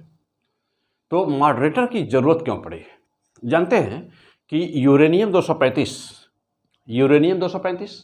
तो यूरेनियम 235 स्लो न्यूट्रॉन चाहिए। यूरेनियम 235 के लिए सस्टेन्ड चेन रिएक्शन के लिए स्लो न्यूट्रॉन चाहिए, फास्ट न्यूट्रॉन चाहिए नहीं।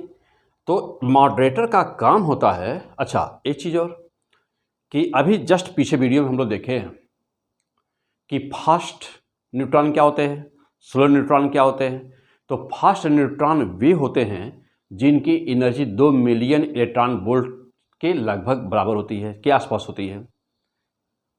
और स्लो न्यूट्रॉन कौन से होते हैं? तो जिनकी एनर्जी 0.03 इलेक्ट्रॉन वोल्ट होती है और स्लो न्यूट्रॉन होते हैं, उनको थर्मल न्यूट्रॉन भी कहते हैं, तो अब चूंकि जो न्यूट्रॉन्स निकलते हैं फ्यूजन के दौरान, न्यूट्रॉन निकलते हैं, उनकी एनर्जी तो ज़्यादा होती है, यानी कि उनकी वेलोसिटी ज़्यादा होती है, उनके पास एनर्जी बहुत ही ज़्यादा होती है, उसकी वेलोसिटी, उसकी स्पीड बहुत ही ज़्यादा होती है। उसकी स्पीड को कम करना ज़रूरी होता है, किसके लिए? क्योंकि फास्ट न्यूट्रॉन को बदलना है, कन्वर्ट करना है उसको स्लो न्यूट्रॉन में। तो यह काम कैसे होता है? यह काम होता है रिफ्लेक्टर के द्वारा। तो रिफ्लेक्टर कौन से होते हैं? तो हमारे जो मॉडरेटर होते हैं वो रिफ्लेक्टर होते हैं। ये क्या करते हैं? तो ये रिफ्लेक्टर जब कोलिजन हो रहा होता है न्यूट्रॉन का, तो इसी स्पीड को, उसकी एनर्जी को कम कर देते हैं। इसका मतलब ये हुआ, तो मॉडरेटर क्या करता है? तो to slow down speed of fast moving neutrons. तो फास्ट मूविंग न्यूट्रॉन के स्पीड को स्लो डाउन करने के लिए हम लोग मॉडरेटर का यूज करते हैं। अब बेस्ट मॉडरेटर कौन है? तो आप मॉडरेटर कई हैं। नंबर 1 मॉडरेटर का काम, वाटर भी मॉडरेटर का काम करता है। नंबर 2 हैवी वाटर भी मॉडरेटर का काम करता है। हैवी वाटर भी मॉडरेटर का काम करता है, यानी D2O ना, D2O हैवी वाटर। और नंबर 3 पर है हमारा ग्रेफाइट, बहुत अच्छा है, ये भी होता है ग्रेफाइट, ये भी मॉडरेटर का काम करता है। तो ग्रेफाइट और यह heavy water are the best. अब कहेंगे कि वाटर का क्या हुआ? तो इंडिया का जो सबसे पहला रिएक्टर बना अप्सरा पूना में ना, तो जो पहला रिएक्टर बना अब वाटर, तो उसमें जो मॉडरेटर यूज़ किया गया वह वाटर ही था। और जो दूसरा रिएक्टर बना साइरस, कनाडा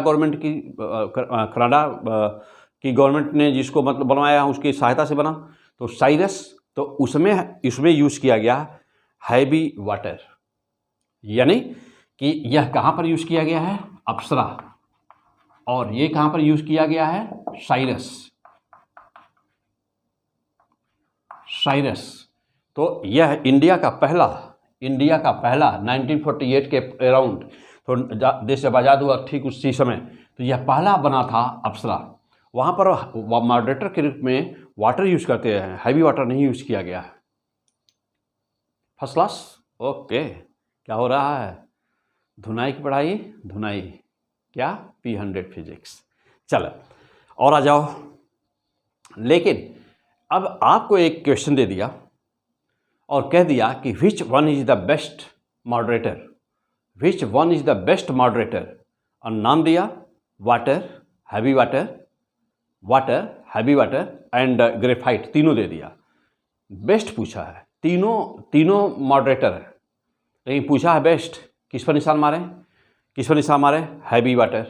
तो heavy water is the best moderator. जब कहेगा द बेस्ट तब मारेंगे हैवी वाटर पर। अब कहेंगे 2 नंबर पे कहा जाए तो ग्रेफाइट होगा, लेकिन नंबर 1 पर कहा जाए तो हैवी वाटर। निशान मारिए वहाँ पर, लिखिए कि the best, this is the best, तो बेस्ट। ओके, अब नाउ द क्वेश्चन कि हम किसी भी कि यह काम कैसे करता है, मॉडरेटर काम कैसे करता है, मॉडरेटर होना कैसा चाहिए। तो कुछ प्रॉपर्टी एक अच्छे मॉडरेटर की क्या होती हैं, नोट करिए। तो पहला प्रॉपर्टी नंबर एक कि वह नॉन रेडियो एक्टिव होना चाहिए। एक अच्छा मॉडरेटर की प्रॉपर्टी होती है कि वह नॉन रेडियो एक्टिव होना चाहिए। नंबर 2, उसका वेट यानी कि उसका मॉलिक्यूलर वेट कम होना चाहिए। नंबर तीन यह कि उसका मीन्स कि वह न्यूट्रॉन का एब्जॉर्बर नहीं होना चाहिए। वह, क्योंकि एब्जॉर्बर का काम तो कंट्रोल रॉड का है, वो तो कैडमियम और बोरान करते ही है। इसका काम क्या है? इस मॉडरेटर का काम है उसके स्पीड को स्लो डाउन करना, उसकी स्पीड को कम करना। क्लियर? तो 1 से 2 बार के कोलिजन में वह इसके स्पीड को कम कर देता है। तो ये उसका है। जैसे हम लोग मैकेनिक्स में पढ़ते हैं कि यदि दो बाल है, कोई हैं समान मास के हैं और उसका कोलिजन हो रहा है, तो जब हम देखते हैं कि एक मान लीजिए रेस्ट में या दूसरा बाल आ रहा होता है, तो जब उसका परफेक्टली इलास्टिक कोलिजन होता है ना, तो क्या करता है कि यह अपनी एनर्जी को उसको दे देता है, या इस एनर्जी को उसको दे देता है। जो रुका हुआ था, जो पहले रेस्ट में था, वो उसी वेलोसिटी से चल जाता है, ये रुक जाता है। तो इसी प्रिंसिपल, इसी सिद्धांत पे काम करता है मॉडरेटर। यानी कि यहाँ पर मॉडरेटर का जो एटम है, मॉडरेटर के मॉलिक्यूल्स यानी कि हैवी वाटर के मॉलिक्यूल्स, और यहाँ से जो न्यूट्रॉन का बम्बार्डमेंट हो रहा है उस पर, जब कोलिजन हो रहा है, तो जब उसका कोलिजन होता है तो वह परफेक्टली इलास्टिक कोलिजन होता है। परफेक्टली इलास्टिक कोलिजन में चूंकि मास बराबर है नहीं, तो परफेक्टली इलास्टिक कोलिजन में के कारण उसकी स्पीड स्लो डाउन हो जाती है। तो this is the work of the moderator. What is the moderator, what is the moderator, what are the types of the moderator and what is the function of moderator in the nuclear reactor. तो nuclear reactor का main काम ही क्या है? It converts nuclear energy into electric energy. कैसे? तो energy, जो huge energy nuclear fusion में ना सस्टेन्ड रेट से जो प्रोड्यूस हो रही है, तो वह क्या करते हैं, बड़ी बड़ी टरबाइन लगी होती है, तो वह क्या करता है, वह टरबाइन वह एनर्जी जो न्यूक्लियर एनर्जी निकल रही है, वहाँ पर बहुत बड़े बड़े टरबाइन होते हैं, वाटर भरा होता है उसमें, उस वाटर को बॉयल करता है। जब वह वाटर को बॉयल करता है तो वाटर का वेपराइजेशन होता है, वाटर वेपर में बन जाता है, स्टीम बन जाता है, यानी भाप बन जाता है, और वह भाप बहुत ही तेज़ी से निकल रहा होता है। तो जब वह भाप बहुत ही तेज़ी से निकलता है, तो जैसे हाइड्रो इलेक्ट्रिक प्रोजेक्ट होते हैं, ठीक वैसे ही जैसे थर्मल इलेक्ट्रिक प्रोजेक्ट होते हैं, ठीक वैसे ही न्यूक्लियर वाले में प्रोसेस एक ही है। जैसे बड़े बड़े बांध होते हैं, तो पानी भरा होता है बहुत ऊंचाई तक, जब पानी वाटर गिरता है तो ग्रेविटेशनल पोटेंशियल एनर्जी उसमें स्टोर होती है, और जब वाटर ऊपर से गिर रहा होता है तो बड़े बड़े उसमें ब्लेड लगे होते हैं, तो वह ब्लेड पर उसके कॉइल पर पड़ता है, और जब कॉइल पर पड़ता है तो उसका रोटेशन होता है, रोटेट करता है, तो वह मीन्स कि कॉइल का रोटेशन मैग्नेटिक फील्ड के अंदर होता है, और मैग्नेटिक फील्ड के अंदर होता है तो फिर वही जो मैग्नेटिज्म हम पढ़े हैं हम लोग ना, production of electricity, production of AC, alternating current का प्रोडक्शन होता है। क्लियर? तो जो जितने भी इलेक्ट्रिसिटी के प्रोजेक्ट होते हैं, सभी में जो मेन फंक्शनिंग होती है electric AC alternating current produce करने की वजह तो एक ही होती है, लेकिन सोर्स ऑफ एनर्जी क्या है वो अलग अलग होता है। फॉर एग्जांपल जैसे ये थर्मल प्रोजेक्ट होते हैं, थर्मल प्रोजेक्ट जैसे ओबरा वगैरह में है थर्मल प्रोजेक्ट, वहाँ पर क्या हो रहा होता है, वहाँ पर कोयला जलाते हैं। पानी को बॉयल करना है, वाटर को बॉयल करना है, हाई रेट से बॉयल करना है, बहुत ही ज़्यादा प्रेशर क्रिएट करना है, स्टीम इतना ज़्यादा फास्ट स्पीड से निकलनी चाहिए, इतना ज़्यादा अमाउंट में निकलना चाहिए कि बड़े बड़े आर्मेचर कॉइल को चला सके। अब ये काम चाहे जब हम लोग किससे करें, या तो बहुत ही ऊंचे बांध बना करके पानी को गिराएं तभी इलेक्ट्रिसिटी प्रोड्यूस होगी, या तो कोयला जलाएं तो कोयला जलाने से भी इलेक्ट्रिसिटी प्रोड्यूस होगी। कोयला जलाएंगे तो वहाँ पर पानी को गर्म करने के कोयला भी ला सकते हैं, तो उसे थर्मल प्रोजेक्ट बोलते हैं, तो वहाँ पर भी होगा। अच्छा, और वहाँ पर क्या सबसे बड़ी समस्या क्या होगी, कोयला ज़्यादा जलेगा तो कोयले की राख बहुत ज़्यादा, ऐश बहुत ज़्यादा प्रोड्यूस होगा, और उसका निस्तारण करना यानी कि उसको कहीं पर यूज़ करना ये बहुत बड़ी समस्या होगी, तो पॉल्यूशन फैक्टर आ जाएगा वहाँ पर। अब ये जो रिएक्टर है, एटॉमिक रिएक्टर, यहाँ पर क्या प्रॉब्लम है, एटॉमिक रिएक्टर यहाँ पर भी एटॉमिक फ्यूल जो जलेगा तो वहाँ पर भी तो एटॉमिक पॉल्यूशन होगा, तो यहाँ पर भी ये भी बहुत ही सेफ़ नहीं है, लेकिन सबसे ज़्यादा पॉल्यूशन थर्मल प्रोजेक्ट करते हैं। ओके, अब यहाँ पे आगे बढ़ते हैं हम लोग, जहाँ तक हम लोग पहुँच चुके हैं। ओके, तो बात हो रही थी क्या क्या हम लोग देख चुके, फ्यूल देख चुके, कंट्रोल रॉड देख चुके और मॉडरेटर देख चुके। तो एक गुड मॉडरेटर के लिए क्या होना चाहिए, उसका मॉलिक्यूलर वेट कम होना चाहिए, वह न्यूट्रॉन का एब्जॉर्बर नहीं होना चाहिए, परफेक्ट इलास्टिक कोलिजन होना चाहिए। ओके, परफेक्ट इलास्टिक कोलिजन होना चाहिए, वह नॉन रेडियो एक्टिव होना चाहिए, और यह सभी खासियत होती है। द बेस्ट होता है कौन सा, heavy water. Okay, next point. अब और कौन सा है पॉइंट हम लोग का, ओके चलिए, तो 3 नंबर हो गया, अब आइए 4 नंबर पे चलते हैं।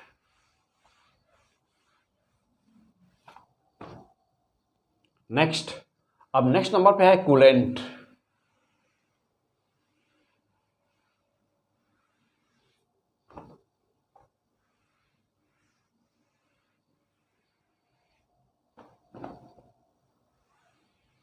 हाँ, नेक्स्ट नंबर पे हम लोग नंबर 4 करिए, तो नंबर 4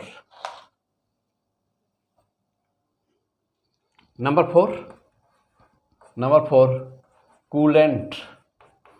अब सवाल है कि इसका काम क्या है, कूलेंट क्या है। तो कूलेंट का मेन काम होता है जहाँ पर एनर्जी लिबरेट हो रही होती है, जहाँ पर एनर्जी रिलीज हो रही होती है इस फ्यूजन प्रोसेस में, जहाँ पर एनर्जी रिलीज हो रही होती है, उस एनर्जी को हम एक स्थान से दूसरे स्थान तक पहुँचाएं कैसे।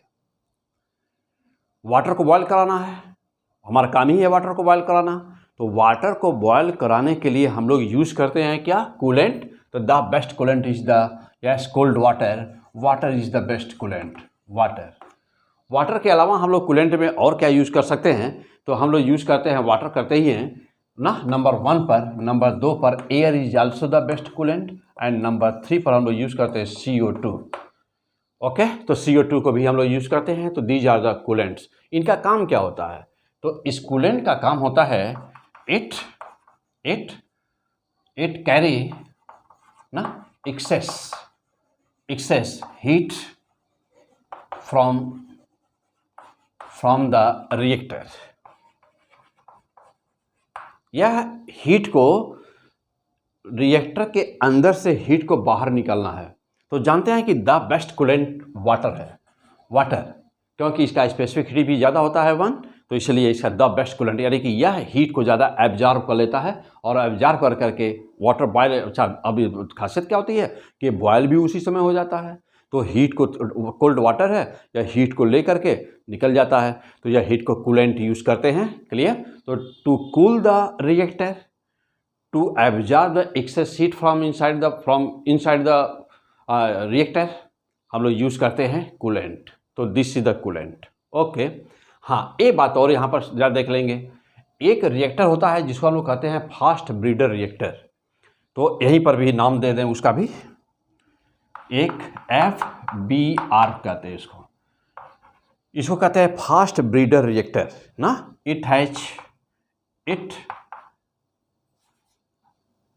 It does not require, it does not require moderator.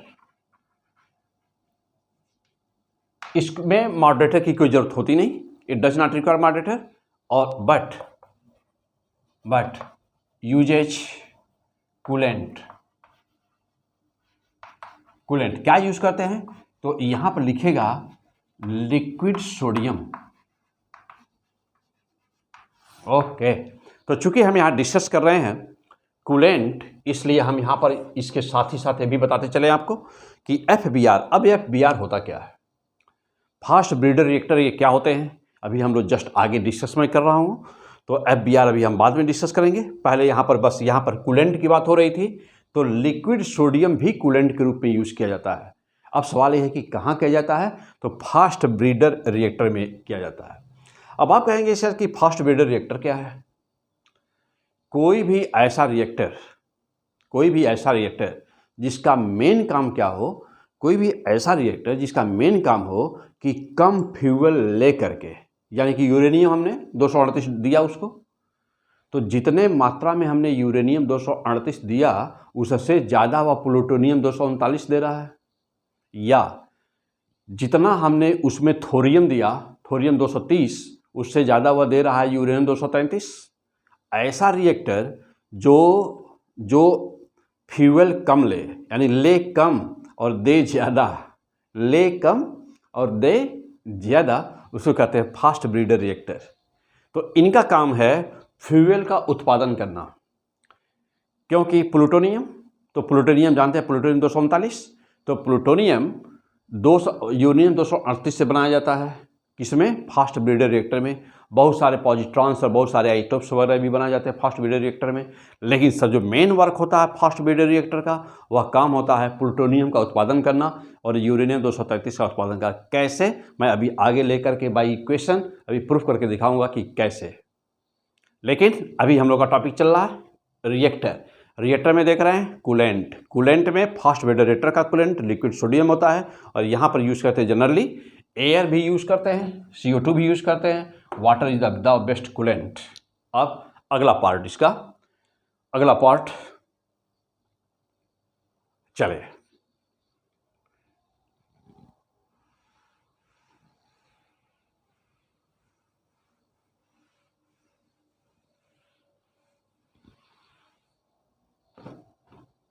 हाँ, अब है मेन पॉइंट हम लोग का। चलिए नेक्स्ट पार्ट है 4 नंबर है, 5 नंबर पे चलते हैं हम लोग। तो अगला पार्ट है शट ऑफ रॉड। 5 नंबर पर शट ऑफ रॉड। एक्चुअली ये क्या है, तो इसको कहते हैं ना सेफ्टी रॉड है यह ना, ये सेफ्टी रॉड। तो ये किसका बना होता है, ये वही है और कुछ नया नहीं है ना, यह कैडमियम का ही रॉड है। तो मेड ऑफ कैडमियम एंड और बोरॉन, ये वही है, वह सेफ्टी रॉड ही है। और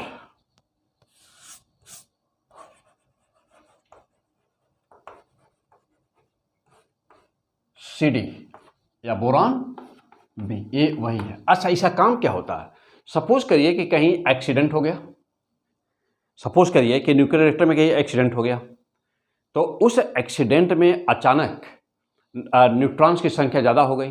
तो न्यूट्रॉन की संख्या ज़्यादा हो गई तो जानते हैं कि तुरंत ही वो अनकंट्रोल्ड चेन रिएक्शन बन जाएगा। तो ऐसे सिचुएशन में यह ऐसी व्यवस्था की जाती है उसमें कि यह जो शट ऑफ रॉड होते हैं, यानी कि सेफ्टी रॉड होते हैं, वह ऑटोमेटिकली रॉड बाहर निकल जाते हैं, पुश हो जाते हैं, और पुश होकर के जितने भी उस समय न्यूट्रॉन्स होते हैं सबको एब्जॉर्ब कर लेते हैं और रिएक्टर को रोक देते हैं। तो यह सेफ्टी रॉड एक तरह से होते हैं। तो इनको कहते हैं shut off rod. Shut off rod means कि यह जो है इमरजेंसी में काम आते हैं, बाकी समय में जब ठीक ठाक चल रहा होता है, सस्टेंट रिएक्शन चल रहा होता है, तो इनका कोई रोल नहीं होता है, यह केवल इमरजेंसी पीरियड में काम आते हैं। Okay, and number 6। अब नंबर 6 पर क्या बचा हुआ है, चलिए। तो अब कुछ भी नहीं बचा हुआ है, हाँ, और कुछ भी नहीं बचा हुआ है नंबर 6 पर। और नंबर 6 पर क्या होता है कि अब इसको कहते हैं शील्डिंग ना, हाँ, इसको ये भाई सुरक्षा के लिए ज़रूरी है। तो अब इसको कहते हैं, देखिए हमने बना दिया, ये क्या है, ये है शील्डिंग। ओके, इसे कहते हैं शील्डिंग, ये इसी को कहते हैं शील्ड। आरसीसी का बना होता है, इसको कहते हैं शील्ड। ओके, तो दिस इज द शील्डिंग, यानी कि यह कई फीट 8 से 10 फीट मोटी या कंक्रीट की आरसीसी ना, तो आरसीसी के बना होता है, रेनफोर्स जानते हैं, सीमेंट के, कंक्रीट एंड सीमेंट के बने होते हैं ये। तो यह मोटा शील्डिंग होती है, इसके अंदर रिएक्टर को रखा जाता है, ये सेफ्टी पर्पस के लिए होता है, इसको कहते हैं शील्डिंग। तो 6 पार्ट होता है इसका शील्डिंग। और इसी के अंदर जो फ्यूल रॉड होते हैं वो लगे होते हैं, जो फ्यूल रॉड होते हैं ये लगे होते हैं ना, और यहीं पर कंट्रोल रॉड लगे होते हैं, और यहीं पर और क्या लगे होते हैं, यहीं पर मॉडरेटर लगे होते हैं। यस, ये इनकी डिजाइन होती है, यहीं पर ये लगे होते हैं। तो ये कौन सा है, ये है फ्यूल रॉड, ये कौन सा है, ये है मॉडरेटर, और ये कौन सा है, ये है कंट्रोल रॉड, और फिर ये फ्यूल, ऐसे ही कंटिन्यू लगे होते हैं। क्लियर। और यहाँ से कोल्ड वाटर की सप्लाई देते हैं, और यहाँ से फिर हम लोग क्या करते हैं ना, स्टीम बाहर निकाल देते हैं, स्टीम को बाहर निकाल देते हैं। क्लियर। और यहाँ पर होता है ये एक सिंपल ना, एक फर्स्ट क्लास की यहाँ पर ऑटोमेटिकली सारी व्यवस्था होती है। तो स्टीम और यहाँ से कोल्ड वाटर की सप्लाई देते रहते हैं कंटिन्यू, और ये पाइप के थ्रू ये पूरे रिएक्टर से घूम के इस तरह से ना बनाए रहते हैं, ताकि ये जाता है इस तरह से ना, ऐसे, और फिर यहाँ पर वाटर की बॉइलिंग होकर के ये स्टीम बाहर निकल जाता है, जहाँ से आगे हम लोग यहाँ पर पावर जनरेटर होता है, पावर जनरेटर होता है। ओके, तो this is the rough sketch, और ये ऐसे सारे सिस्टम्स इसमें लगे होते हैं। तो ये बाहर शील्डिंग होती है, इसी को बोलते हैं शील्डिंग, यानी कि एक मोटी 8 से 10 फीट मोटी कंक्रीट की दीवार से यह ढका होता है पूरा का पूरा रिएक्टर। तो यह है रिएक्टर नामों का। अब हम बात हो रही थी, एक पॉइंट था यहाँ पर कि फास्ट ब्रीडर रिएक्टर। आइए, तो यहाँ पर मेन काम क्या है हमारे रिएक्टर का, तो न्यूक्लियर रिएक्टर का मेन काम है इलेक्ट्रिसिटी का उत्पादन करना, बिजली का उत्पादन करना मेन काम है। लेकिन आइए, अब ये पॉइंट हम लोगों का कि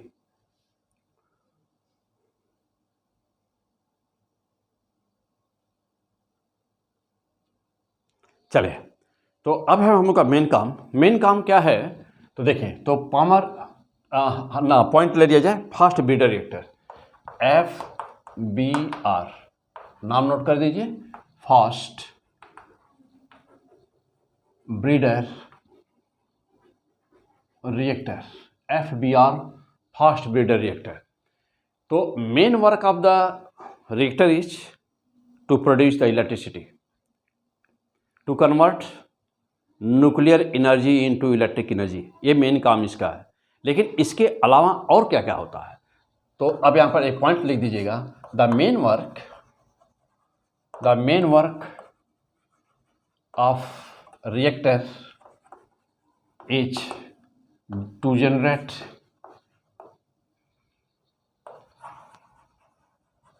जनरेट इलेक्ट्रिसिटी। इलेक्ट्रिसिटी का प्रोडक्शन करना ही इसका मेन काम होता है। But except this, it also produces, क्या प्रोड्यूस करता है, number 1 fuel, just like 94 plutonium 239, number 3 fast moving neutrons, fast moving neutrons हम लोग इसी से प्राप्त करते हैं। नंबर 3 कुछ और भी हम लोग यूज करेंगे इसका, हाँ, फ्यूल फ्यूल में यहीं पर लिख दिया जाए 3 नंबर के बजाय, फ्यूल इन प्लूटोनियम है और 92 यूरेनियम 233, तो इन दोनों को करते हैं। तो जहाँ पर हम लोग फ्यूल को प्रोड्यूस करते हैं ना, ऐसे ही रिएक्टर को क्या कहते हैं, FBR कहते हैं, फास्ट ब्रीडर रिएक्टर कहते हैं उसी को। अब आ जाइए, ओके, तो चलिए, the main work of the reactor is to generate electricity, but except this it also produces fuel and fast moving neutrons. तो फास्ट मूविंग न्यूट्रॉन तो हम लोग कर सकते हैं। अच्छा, अब आ जाइए थोड़ा सा यहाँ पर, फ्यूल इस तो जिसमें यह होता है फ्यूल प्रोड्यूस करते हैं उसी को कहते हैं FBR। अब ये फ्यूल कैसे करते हैं, 2 लाइनें और यहाँ पर,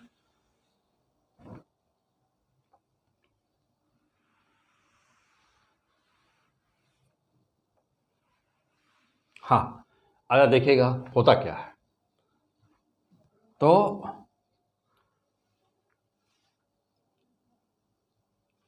ओके, हाँ, जैसा देखिएगा फास्ट ब्रीडर रिएक्शन का थोड़ा सा रिएक्शन है यहाँ पर, तो कैसे करते हैं हम लोग,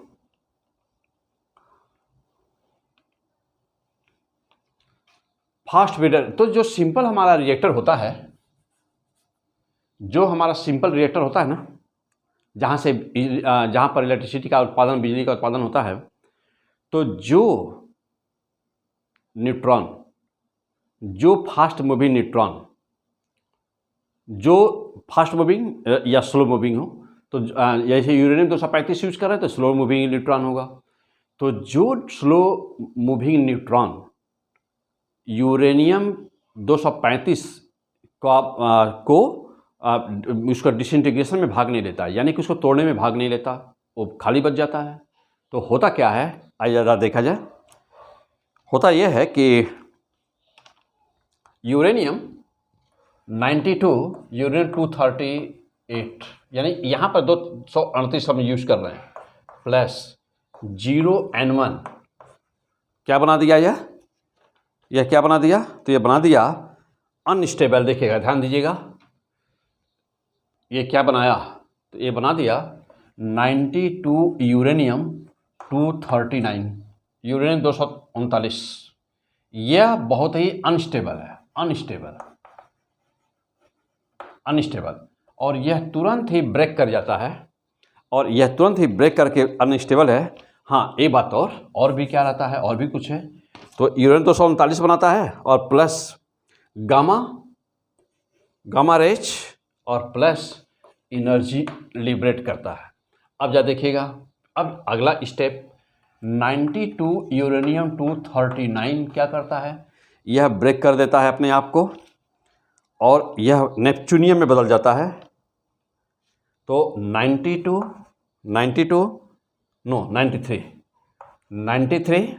NP239, यह रिएक्शन थोड़ा सा याद करना रहेगा, याद कर लीजिएगा।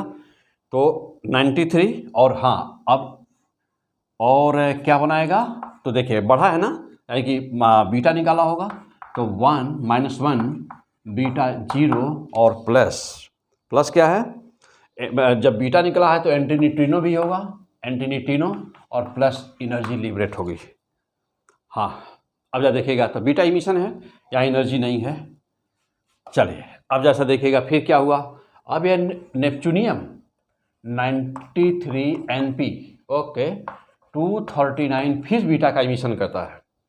तो फिर बीटा का इमिशन करता है, 2 बार बीटा का इमिशन देखिए यहाँ पे हो रहा है, तो 94 नेपच्यूनियम 94, अब ये बदल जाता है प्लूटोनियम, तो अब ये हो गया प्लूटोनियम Pu 239 और क्या plus -1 beta 0 plus anti neutrino. Okay, तो माइंड हियर कि हमने फ्यूल क्या दिया, देखिएगा ये एंटी न्यूट्रिनो।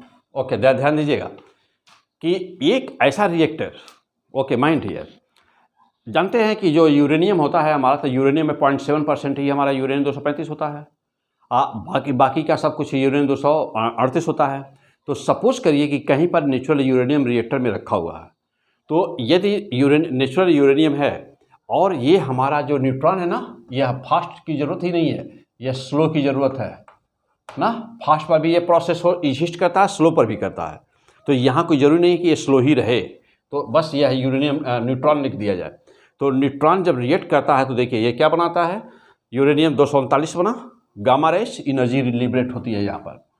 आगे क्या होता है कि यह चूँकि अनस्टेबल है, यूरेनियम 239 अनस्टेबल है, और अनस्टेबल होने के कारण देखिए तुरंत ही यह बीटा डीके हो जाता है, एंटी न्यूट्रिनो क्रिएट होता है और नेपच्यूनियम बन जाता है। नेपच्यूनियम भी अनस्टेबल है, तुरंत टूट करके प्लूटोनियम बना देता है।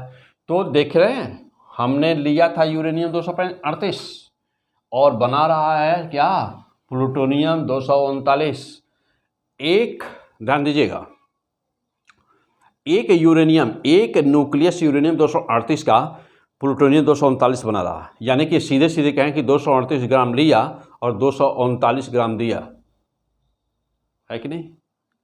238 ग्राम लिया, 239 ग्राम दिया, मीन्स क्या, मीन्स कि लिया कम दिया ज़्यादा, इसलिए इसका नाम पड़ा फास्ट, क्या, फास्ट ब्रीडर रिएक्टर। तो this is reason that why such type of the reactor is known as the fast breeder reactor. तो ऐसे रिएक्टर्स में और भी आइसोटोप्स वगैरह के प्रोड्यूस किए जाते हैं। तो फिलहाल यस, क्या देख रहे थे आप, types of the nuclear fission, नाभिकीय विखंडन कितने तरह के होते हैं। तो एक होता है नियंत्रित और दूसरा होता है अनियंत्रित। क्रिटिकल साइज क्या होती है, क्रिटिकल मास क्या होता है, एम्प्लीफिकेशन फैक्टर क्या होते हैं, और एम्प्लीफिकेशन फैक्टर आया कहाँ से, वो हर रेशियो कौन सा है, रेशियो किस बातों पे डिपेंड करता है। फिर एटम बम का प्रिंसिपल क्या है, न्यूक्लियर रिएक्टर का प्रिंसिपल क्या है, फास्ट ब्रीडर रिएक्टर का प्रिंसिपल क्या है, और रिएक्टर में मॉडरेटर कैसा होना चाहिए, कंट्रोल रॉड कैसी होनी चाहिए, है ना, सेफ्टी रॉड कैसी होनी चाहिए, कूलेंट कैसा होना चाहिए, सभी कुछ फर्स्ट क्लास आपने देख लिया। तो आपको कम से कम इस एपिसोड से, इस लेक्चर से थ्योरेटिकल क्वेश्चंस आना ही आना है। तो बिल्कुल ही आपका सही होना है, अच्छी तरह से पढ़ लीजिएगा, फर्स्ट क्लास पढ़ लीजिएगा, कम से कम 2 क्वेश्चन तो आपको इस लेक्चर से ही मिल जाएंगे। फर्स्ट क्लास, मज़ा आ गया, ओके फैंटास्टिक। तो ये क्या पढ़ रहे थे हम लोग, P100 phase x by STP sir, हाँ ओके। तो अब हम लोग, ये था हम लोग का न्यूक्लियस पार्ट 10, और फिर मिलते हैं हम लोग न्यूक्लियस पार्ट 11 में। टॉपिक क्या होगा, अभी देखिए यहाँ सब न्यूमेरिकल सभी सॉल्व होने हैं, लेकिन अभी मैं न्यूमेरिकल बीच में नहीं लूँगा, न्यूमेरिकल बाद में। अभी यह टॉपिक कौन सा बचा हुआ है अभी हम लोग का, nuclear fusion and energy of the sun. Clear, कौन सी साइकिल सन पे चलती है, क्या होता है, सन की एज क्या है, तो ये सारी चीज़ें। तो अब हम लोग अगला topic next episode nucleus part 11 आएगा, न्यूक्लियर फ्यूजन लेकर के। फिर मिलता हूँ, ओके, बेस्ट ऑफ लक।